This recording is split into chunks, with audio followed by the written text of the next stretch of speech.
We decided this should be our self-titled record because that's what it's about. It's about us, it's about the band, the way that we've worked together in a way that feels more like a band than ever before.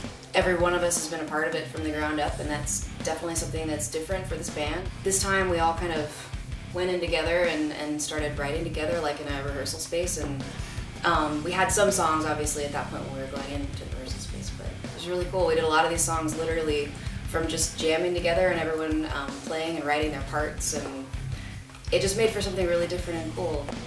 I've never recorded in Nashville. It's only ever been New York or LA. It feels like my old life in a lot of ways. It feels like going to band practice at the garage and like getting together with the guys. There's nothing pretentious about being here at all, which is really cool. I feel like I'm making a record with my best buddy in high school in our garage. I mean, that's how. Except cool it sounds awesome. Right. It's like you work together and then you're like, oh, that was really fun. And then you come in the next day and hear it after it's all comped together and you're like, yeah. I'm just gonna show you the studio and kind of where we work and what we do every day. Everybody hates this. Okay, so this is where we get our coffee and hang out when we're not working. Nice, sweet. And this is the control room where the magic mostly happens. We're in here most of the time. We've got my keyboard in here right now because we're tracking something directly into the computer. So this is the board, and that's actually the vocal booth there that you can see. So Nick and whoever's in here can see me. It's really for Nick to see if I'm feeling it or not when I'm singing. It's a good take. This is our board of songs in progress. There's a lot of working titles still, but you know, just kind of mark off what you've done so you know where you're at on each thing. Let's see. Super reverby room. Woo!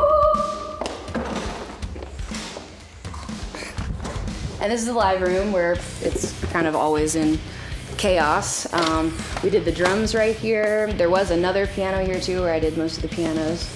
But I still use this piano to come in here and warm up my voice every day. So this is the vocal booth. So I guess that's basically everything. That's our whole private lair of studio, and that's it. So I'm gonna get back to work now. See you guys later.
I love the guys. They're all unique for sure. Will is the best drummer. He is so good. We all were in here when he was tracking the drums, just sitting here on the couch facing the live room and just watching him and getting so excited. It's amazing. I'm really proud of this record. It's all pretty much recognized when there's something special. I think he and Tim especially work really, really well together. I love Tim.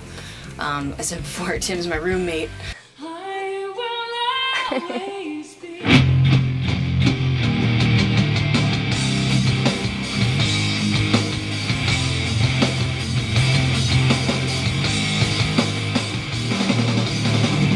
Now that we're down here, been down here for months, we're, you know, in apartments that are next door to each other, and Tim and I are on one side and the other guys are on the other side, so Tim and I are real close. I think he's wonderful. He's a very good bass player, very, very good. We're all pretty much clowns when we're together. On top of this building, there's a room with about 10 pinball machines in it. I love that place. Wait, what's Midtown? The bar in Little Rock. Just having fun together and being stupid and cracking up. Hints of whiskey and meat and, according to Tim, paint. Paint. Paint aftertaste and before taste. It tastes like paint, but it's better than the first one. Terry is always, you know, wonderful. I love Terry.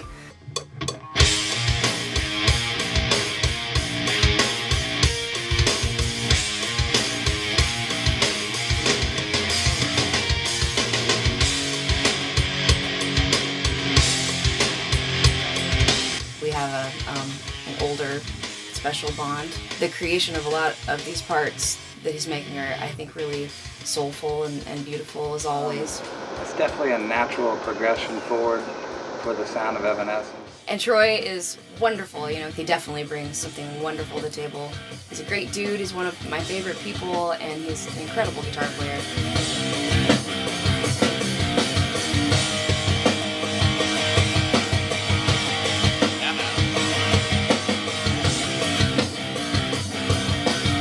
What can you say about Amy? She is an amazing musician, very knowledgeable about the intricacies of theory and all this stuff, which I know absolutely nothing about.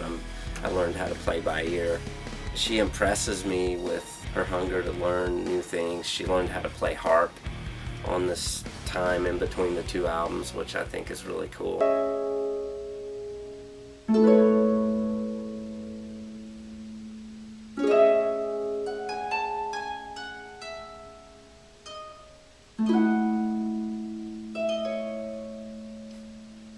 I think she's always expanding musically. I haven't made a record this way where we just, everybody get together, the producer's going to be there, and we're going to be writing, we're going to be writing all together kind of at the same time. That's terrifying to me. I write a lot by myself. And that was still happening, and there were still a lot of ideas happening on our own that we brought and worked on together, but it was awesome. The tightest we've ever sounded, and it's the happiest we've ever been, and we all love working together. It's great. It's the best thing that could happen in my life right now. This is exactly what I want to be doing. I think all of us. All the guys were just like, yes, finally, we're going back. Let's do this. In all real honesty, this is the strongest lineup we've ever had. I think there's some songs on this album that particularly lend themselves to being live and high energy because there's just a lot of bounce to it. Oh yeah. So I can see like, you know, playing festivals over in Europe and South America and places like that. I think that we're going to see a lot more movement in the crowd. See the sea of people just bouncing. Where we've ended up is, I think, a really beautiful place. It's a great blend of, it's new, it's definitely a new sound, but it really is Evanescence and all the ways that we love Evanescence. It's Evanescence 2011. I think the fans are going to love it.